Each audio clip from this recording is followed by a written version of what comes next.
welcome to Pure Fishing TV. My name is Adam Royter, and for the next few moments we're going to be talking about two of my favourite Berkley Gulp plastics, the 5-inch Jerkshad and the 7-inch Jerkshad. Now, the Jerkshad probably was born originally as an American bass fishing lure, but it has absolutely made its ground here, not only in Australia but around the world, as a saltwater bait. I suppose that's the reason it does come in a 7-inch, although knowing largemouth bass, they'd still eat the old 7-inch, as would a large Murray cod or several other freshwater species we have here in Australia. But where it's really made its inroads in Australia and New Zealand is with fish like snapper, especially snapper. They just seem to crawl all over these guys, and a lot of the fishing that we do right around the country for red snapper is done with the Jerkshad. But it's also good for, you know, a host of other fish species, from big flathead in an estuary system to a dewey on a breakwall to a tuna, you know, in the inshore area, and also well offshore. You can pop this big 7-inch guy down on, you know, 3, 4, 5 ounces of lead and catch all sorts of weird and wonderful oogly googs at 100 odd metres. So they really do work in a whole host of different environments. They are pretty much the perfect saltwater soft bait. So let's have a look at some rigging. I'll run you through some retrieves. Let's jump right into it. Okay, so here we have the 5-inch and the 7-inch Jerkshads. Now, obviously, there's a relative size difference, but it's more so in the body profile. You know, their tail diameters are still very skinny at the back. It's more about the overall thickness, width, and also the depth of the bait. Now, because we are, you know, creatures of habit, we will always, you know, pick a jig head to attach to almost any soft plastic, just because it's the easiest form of getting your soft bait out into the water and retrieving it. Obviously, if you needed to do it unweighted, then you could use something like that. We'll get to those later.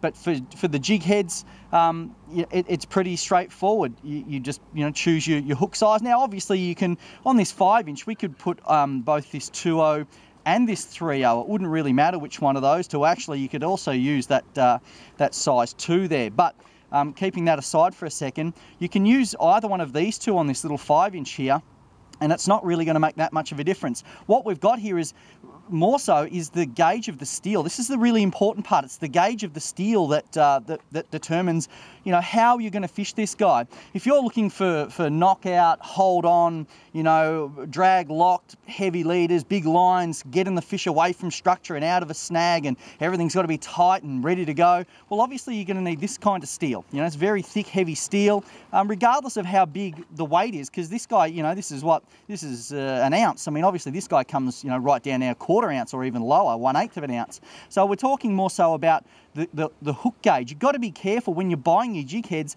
how heavy the steel is, because both of these jig heads, as I say, will go into this 5-inch, and this is obviously very, very skinny steel. You can see I can bend it with my hands here. Where you'd use this guy as opposed to this one is this might be for, you know, you might be doing some estuary fishing and you're looking to catch a big flatty on this 5-inch Jerkshad, which is a perfect, absolutely spot on size and type of soft bait for a flathead. You really can't go wrong, and if you measure it up, the hook's going to come out nicely in that center third there, so that's about the right sort of dimensions to fish whatever this is, a 1/8 2.0 in the light wire. So this is what we do to fish this guy for our estuary fishing, or for a big flatty or something, and just and slide it up like that, and you're good to go. That is ready, steady spaghetti. Chuck that in the water, hop, hop, hop, and Mr. Flathead comes along and swallows him down. Also, you might catch a dewey on this guy as well. But if you are fishing for deweys, you might want to reconsider the hook gauge, because those guys tend to pull a bit harder than a flathead, and they know where their home is, and they can tow you into rock walls and you know, around some oyster leases and sort of mooring ropes and stuff. So, you know, minus obviously the weight, but looking for the gauge of the steel. Obviously, if you're fishing this gauge of steel, you're using heavier rods, you're using heavier lines, and I mean, really, to push that steel, that gauge of steel, and you need plenty of drag setting to actually force that hook to go in past the barb. But as I said, this hook, although it's only one size larger, will still go on to that 5-inch jerkshad.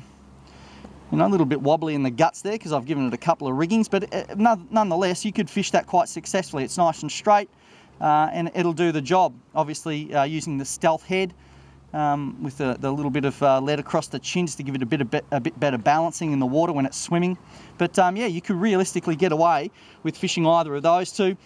And when I'm fishing a 7-inch, I tend to use, I have used 3.0s in the 7-inch, but my favourite is a 5.0. You know, plenty of people don't go for the 5.0 in the 7-inch. They stick with the 3.0. That's fine. Don't have a problem with that. You're looking at about the same sort of steel gauge, maybe a little bit heavier, but what you've got is more hook running down the back. So you get a better bite radius as well because there's a little bit more gape here as well. Now, obviously, if we wanted to do this properly, I would mark the out point with the jig head here. So we're going to there.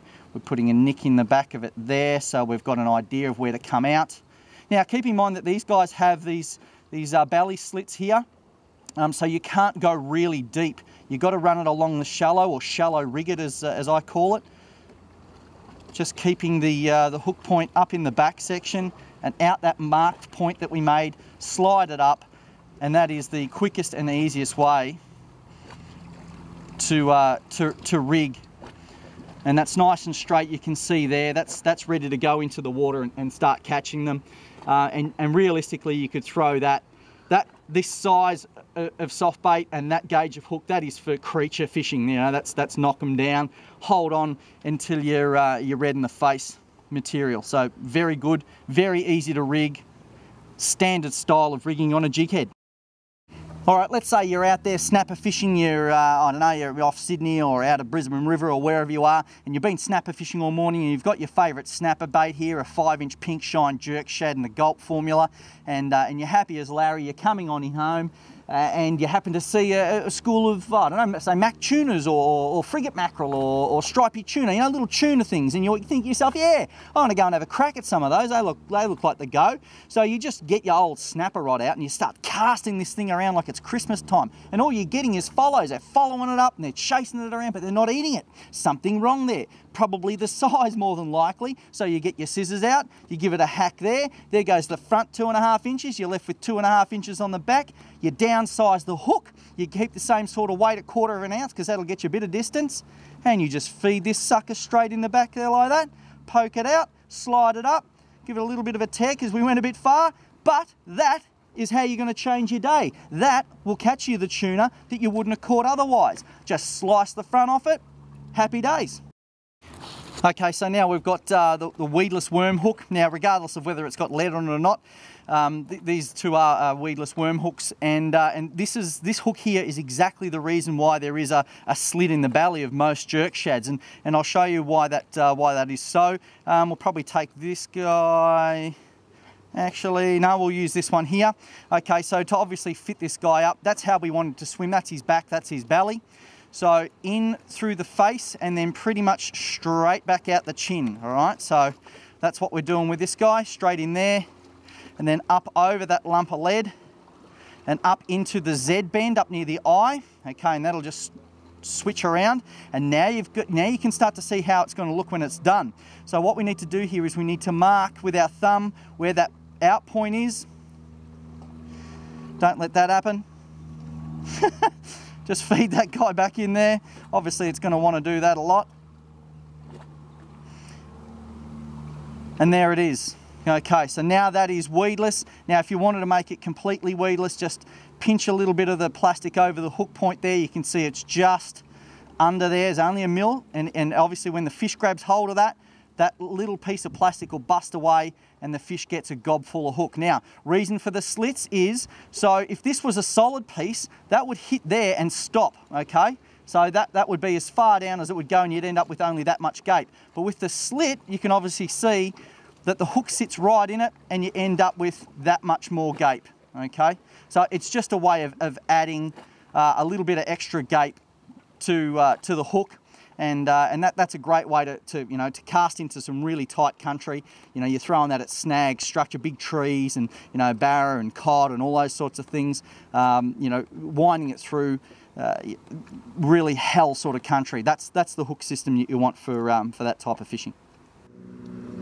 Now this is a standard knife jig. It's, you know, I think it's a 300 gram or 280 gram or whatever it is. It's fairly chunky, and it's got your standard assist hook and the split ring and the swivel, blah blah blah. So you tie that on, you drop it down 150 meters, and you kill yourself winding it up and down. But what you can do is you can add some flavor and smell and something rubbery and soft, and something that also can glow in the dark, but it also adds profile by just getting one of these big 7-inch jerk shads, ramming it on there like that.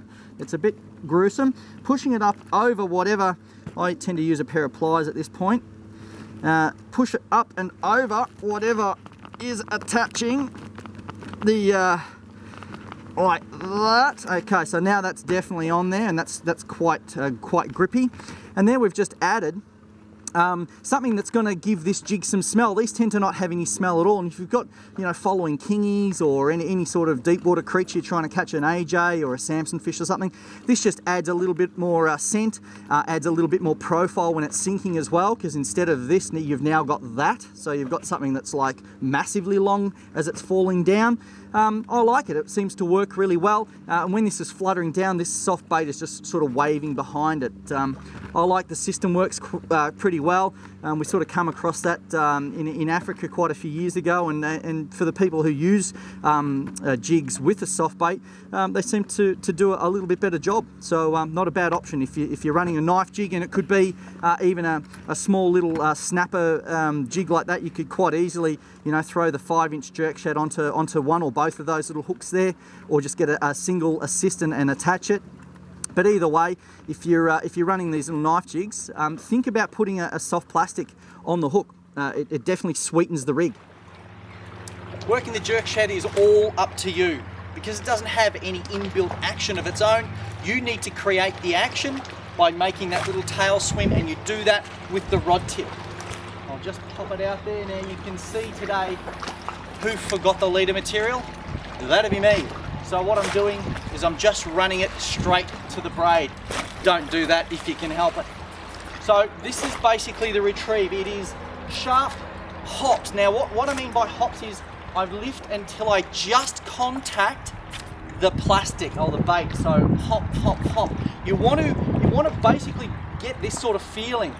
When you come tight to the bait down in the water, you want to feel it hit the rod, and as soon as you feel the rod, that's when you stop, put the rod back down and go for another one and another one and another one. And that's the type of feel you want. You don't actually want to lift the bait through the water, because that's going to make it it's going to make it swim kind of gently. I mean, that's not a bad retrieve, and you know, it'll probably work, but the best retrieve to do with the jerk shad is to make it jerk. And how you do that is pop, pop, pop. Sometimes a couple of turns at the handle will take up that line that you've lifted in each pop, but generally once it's down, 1, 2, 3, and bang, bang, bang, bang, left, right, up, down, around the corner, swims like a champion.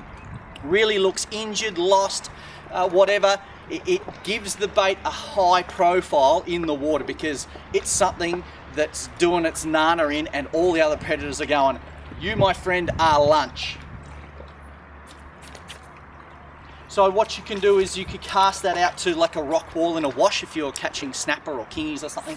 So you pop it out there, you let it sink down to wherever you want, and then you just give it a couple of these, bang, bang, just 2, hop, hop, and then let it sink back down. That way you're not dragging it away from the strike zone, you know, rock walls or tree structure or stuff like that that's in the water. The fish are tied in there. They're not going to swim far away from where the food is. So you want to get maximum amount of energy into that bait by using the shortest amount of draw. And how you do that is just by bang, bang, just a couple of really short hits, just bang like that. And you'll see that jerk shad just erupt. That's what you want. And then after that, the world is yours. But that is a great retrieve.